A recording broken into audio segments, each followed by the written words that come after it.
Iya, saya mau telepon beneran, Ustaz. Kok nggak diangkat sih? Biasanya diangkat nih loh. Hah, tuh. Ya bener. Assalamualaikum anak papa. Masya Allah cantiknya. Kok nggak tidur sih? Pasti nungguin papa nih ya mau nonton Islam itu indah ya. Masya Allah. Standby loh dia di depan TV nih. Ini pas di depan TV mau nonton Islam itu indah nih bareng teman-teman yang lain.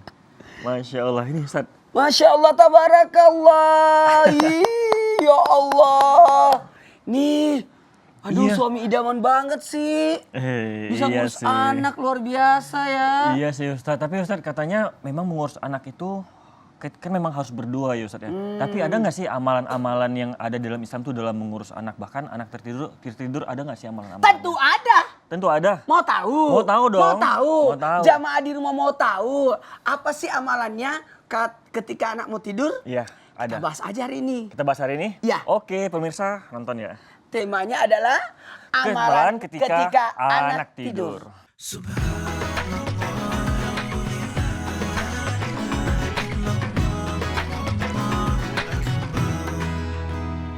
Assalamualaikum warahmatullahi wabarakatuh. Waalaikumsalam warahmatullahi wabarakatuh. Jemaah. Yeay. Oh jemaah. Yeay.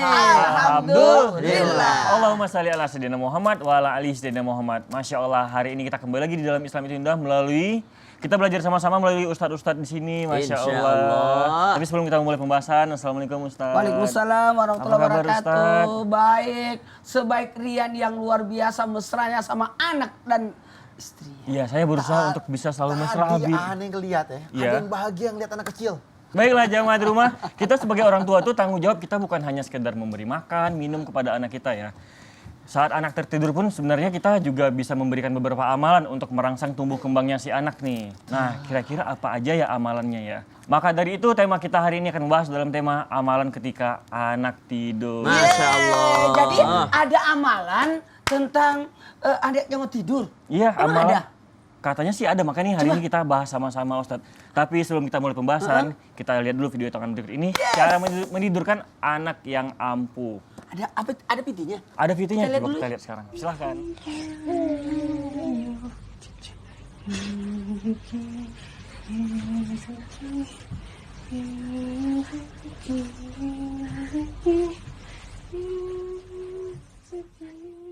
Itu mah saat anaknya emang udah ngantuk berat Ustaz. Digoyang aja udah tidur. Tapi ya, Bib. Coba anak aneh, ya kan? Bener, Sampai Bib. jam 1 pagi juga nggak tidur. Bib, si Moana ya. Si Moana diulus gini aja langsung tidur sih memang. Tapi gini, sebenarnya gini. Kalau Ria mau tahu, sebenarnya ada amalan untuk anak itu cepat tidur. Oh iya memang ada amalannya Ada. ya? Coba kita tanya sama Ustadz Syam ya. Memang Iya. benarkah ada wirid khusus yaitu kayak dengan membaca Asmaul Husna Al-Latif yang dibaca di ubun-ubun kepala anak? Memang ada ya Ustadz ya? Sekalian bisa dicontohkan nggak Ustadz Syam? Oh baik, bismillahirrahmanirrahim. Oke, Tabi guru-guruku, Habib Ismail, Ustaz Maulana, Tuku Rian, serta guru-guru kami yang dimuliakan Allah Subhanahu wa taala. Alhamdulillahirabbil alamin wassalatu wassalamu ala asyrafil anbiya'i wal mursalin sayyidina Muhammadin wa ala alihi wa sahbihi ajma'in. Amma ba'd. Subhanaka la ilma lana illa ma 'allamtana innaka antal alimul hakim. Rabbi shrah li sadri wa yassir li amri wahlul 'uqdatam min lisani yafqahu qawli waj'al li wazira min ahli. Amin amin amin ya rabbal alamin. Jamaah Islam itu indah yang dimuliakan Allah Subhanahu wa taala. Orang tua mana yang tidak senang melihat anaknya tertidur? Namun perlu kita ingat sama-sama karena ketika anak tidur pun syaitan, jin masih bisa mengganggu anak kita. Maka kita membaca wirid, membaca zikir, membaca doa bukan hanya agar tidurnya nyenyak, tapi agar tidurnya dilindungi oleh Allah Subhanahu wa taala dari segala jenis gangguan yang ada. Karena kita nggak pernah tahu ada serangga kah, ada apakah yang bisa mengganggu anak bayi kita. Maka subhanallah guru-guru kita mengajarkan untuk membaca wirid. Ini coba. Ini bayinya Maaf. ceritanya. Ini cerita bayinya. Oh gitu. Ini bonekanya. Wah bonekanya.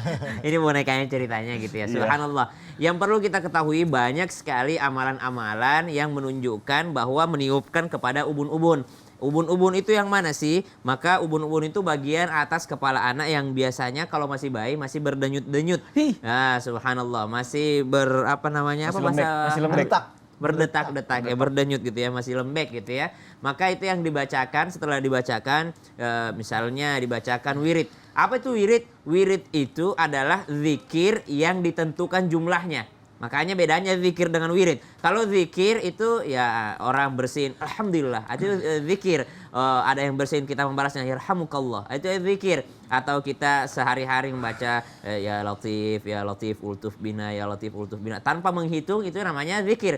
Beda dengan wirid. Kalau wirid biasanya yang pakai alat bantu seperti tasbih. Kenapa? Karena ingin menghitung. Oh, saya harus baca la ilaha illallah 1 hari 100. Saya harus baca, itu namanya wirid. Sesuatu yang sudah ditentukan jumlahnya, tempatnya, waktunya, dan hajatnya apa. Itu namanya wirid. Makanya sekarang disebut wirid karena ditentukan hajatnya. Apa hajatnya? Supaya tidurnya nyenyak, supaya tidurnya dilindungi oleh Allah Subhanahu wa taala. Maka kata Al-Qur'an, ba'da naqul a'udzubillahi minasyaitonir rajim.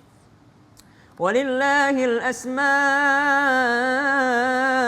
husna fad'uuhu biha.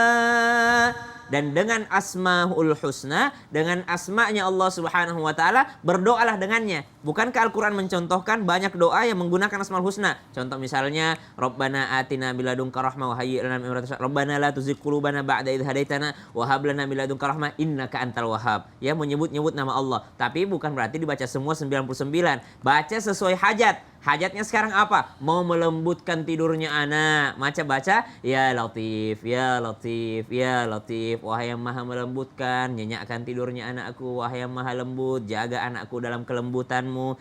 Jadi minta sesuai dengan hajatnya apa. Ditiupkan ke ubun-ubun anak sesuai dengan kita bahas tadi, bahwa wirid itu adalah sesuatu yang ditentukan dengan hajat tertentu. Hajatnya adalah ingin supaya tidurnya anaknya nyenyak. Kemudian diajarkan juga kapan juga biasanya membaca ke ubun-ubun anak. Biasanya setelah kita akikah, setelah digundulin anak, itu dibacakan juga di ubun-ubunnya. Allahumma inni u'idzuha bika wa dzurriyyataha minasyaitonir rajim. Ya, kita juga minta perlindungan, a'udzubika minasyaitonir rajim. Aku memohon perlindungan kepadamu ya Allah untuk anakku dari segala godaan syaitan yang terkutuk. Itu dibacakan ke ubun-ubun anak. Jadi pas di sininya. Misal lagi digendong, anak itu sebenarnya kalau barak tuh sukanya kalau mau tidur digoyang-goyangin. Setiap dia bergerak dia pengennya digoyang-goyangin. Semua anak gitu. Semua anak gitu saat ya. Kalau kata orang tua kita, jangan digendong terus, bau tangan. Gak apa-apalah ya, subhanallah. Jadi sebenarnya ya kita pengen anak kita nempel sama kita. Bukan berarti kita tidak mau anak kita tidur pintar ya. Tidurnya pintar, pada saat dia nyanyi silahkan ditaruh.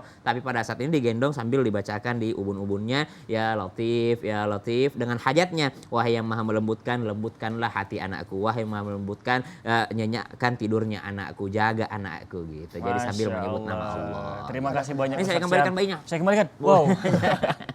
Saya letakin di sini dulu ya pemirsa ya, jemaah di rumah. Baiklah Ustadz, terima kasih banyak. Jadi kita sama-sama. lebih banyak tahu dan ada tambahan ilmu nih bahwa kita wirid baca di ubun-ubun anak bayi bisa lebih baik pastinya. Betul. Apalagi dengan mengucapkan alatif. Pakai semua asmanya Allah sesuai dengan hajat kita. Semua 99 itu ya. Iya. Masya Allah. Terima Jangan kasih. sekaligus Ustadz. sesuai dengan hajatnya. Contohnya alatif tadi ya untuk Iya, melembutkan. Masya Allah. Terima kasih Ustadz Siap. Syam. Nah kita ke Ustadz Maulana nih. Banyak orang yang nggak tahu nih Ustadz Maulana bahwa membaca Al-Fatihah 1 kali dan Alam Nasrah 1 kali itu merupakan amalan ketika anak tidur. Emang harus 2 surat itu aja ya Ustadz?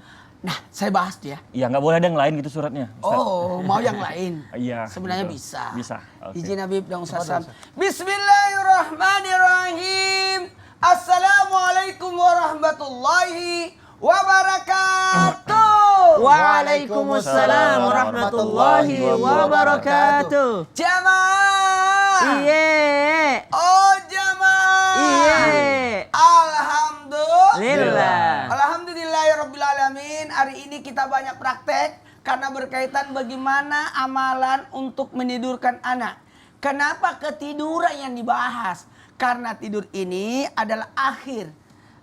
Tidur saudara mati. Tidur alam bawah sadar. Dan tadi Ustaz Sam sudah mengangkat tentang bagaimana menidurkan anak dengan meniupkan amalan untuk di ubun-ubunnya. Kalau saya nih amalan untuk ditiupkan di telinganya. Pas banget ya telinganya aman. Ya. Telinga ini bagi manusia adalah antena. Antena. Iya. Antena. Sinyal. Jadi antena, makanya orang tua dulu kita kalau anak lagi malas dijewer-jewer supaya bagus sinyalnya. Ya, makanya dalam Islam ada namanya berudu. Berwudu itu pasti menggosok telinga. Iya, membersihkan. Maka telinga ini adalah sinyalnya supaya orang semangat. Jadi kalau ada yang ngantuk, ada yang malas-malas, telinganya diputar-putar. Bahkan telinga sangat panca indera yang pertama yang Allah fungsikan buat manusia. Kalau mata 40 hari. Setelah lahirnya 40 hari baru bisa melihat. Tapi kalau telinga masih dalam kandungan sudah mendengar. Makanya bahkan baiknya hatamkan Quran ibu hamil ngaji supaya anak juga ikut. Jadi orang tua bisa. Ayah assalamualaikum. Makanya pada saat lahir anak diazanin telinganya. Kenapa? Karena panca indera telinga lah yang pertama yang Allah fungsikan. Kemudian panca indera telinga itu yang terakhir wafat. Semua sudah wafat, telinga tidak. Dan yang ketiga, telinga yang tidak pernah istirahat. Artinya telinga itu adalah penjaga. Maka pada saat telinga itu bacakan surah Al-Fatihah, ada juga surah Al-Insyirah atau Alam Nasrah, itu dibacakan. Kenapa surah ini yang kita bacakan?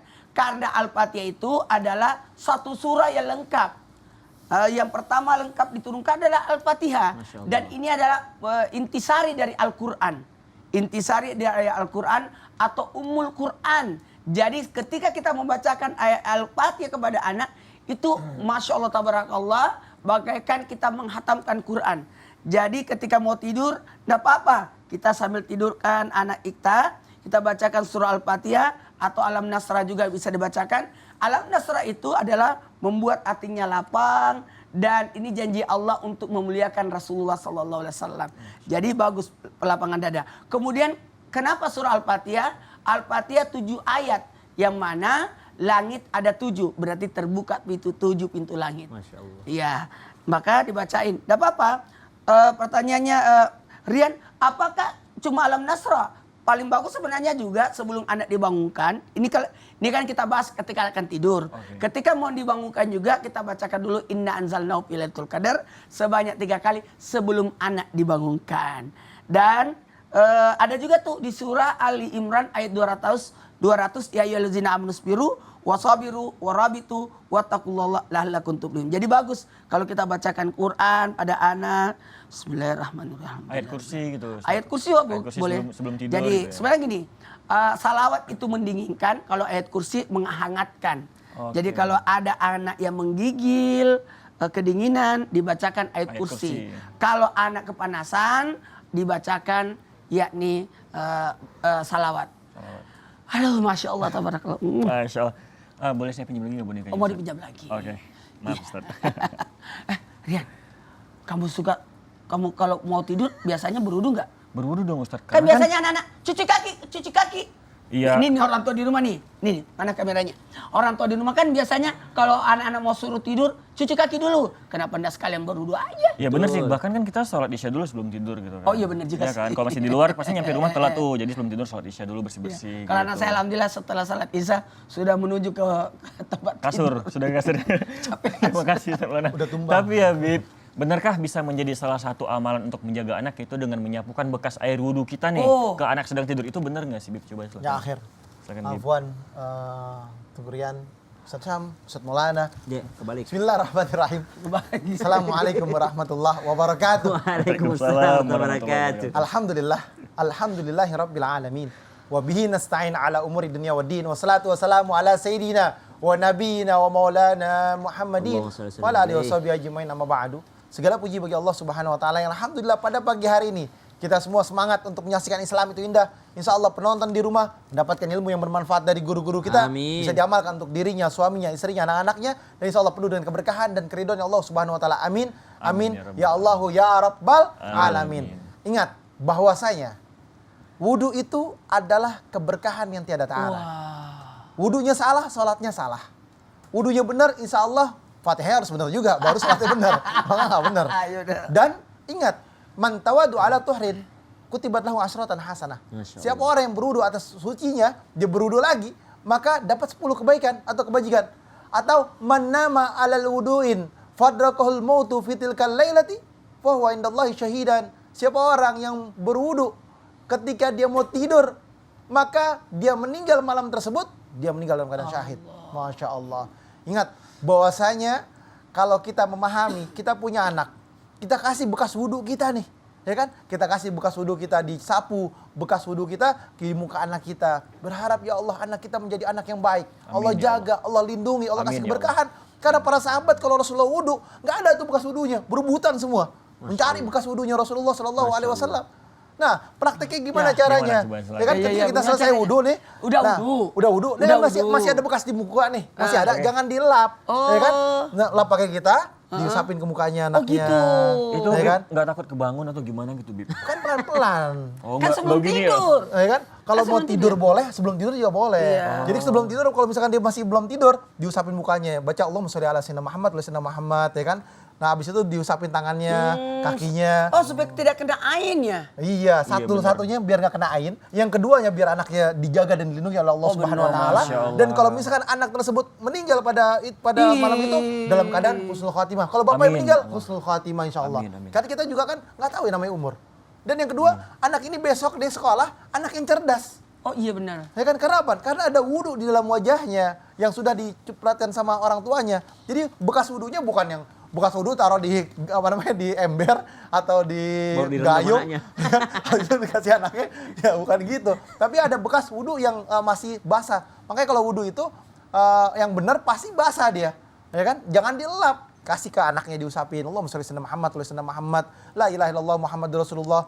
Nah terus kalau misalkan anaknya lagi tidur pelan-pelan banget, biar nggak kebangun anaknya. Karena kalau basah juga kebangun akhirnya dia, dan tidurin lagi susah. Kayak siapa? Kayak Ustadz Sam gitu. Nah intinya gitu. Jadi pada prinsipnya adalah wudhu mengandung sebuah keberkahan yang tiada tara. Ketika masuk ke dalam anak kita, wudhu tersebut dari kecil sudah dibiasakan, insya Allah besok anak kita ahli wudhu. Dia setiap mau keluar rumah dia berwudhu. Dia sholat udah ada wudhunya. Dia mau perbaharui lagi lebih bagus. Jadi anak tersebut bisa menjaga dan tidak bersentuhan atau tidak tersentuh dengan yang bukan mahramnya. Jadi dia bisa mengamankan dirinya. Kalau dia sudah bisa mengamankan dirinya, keberkahan dan keridhaan Allah Subhanahu wa taala yang menyertai anak kita. Kita mau anak kita dijaga oleh Allah. Kita mau anak kita dilindungi oleh Allah. Biasakan dari kecil atau dari usia dini dengan wudhu, keberkahan insya Allah. Masya Allah, terima kasih Habib. Hah, Bib, itu ada apa ya? Ada pertanyaan. Assalamualaikum Ustadz. Ih, apaan tuh? Apaan Emang tuh? ada apaan? Disuruh bercermin Ustadz. Hah? Ada apaan? Ustadz, emang saya ada beleknya di mata ya? Takut Emang ada dibeli. belek? Apaan tuh siapa ini? Bersih kan? Aduh, Bos, nggak ada mana? belek sih, cuma ada ini. Oh, ada jerawat dikit. Ada jerawat. Maaf Ustadz, ada jerawat. Ya udah gini aja jamaah, jangan kemana-mana ya. Takut ya nih jerawat ini makin kelihatan. Jadi jamaah tetap di Islam itu indah. Jamaah, oh jamaah. Alhamdulillah. Emang makin gede Kan jerawat? kita selalu bercerita.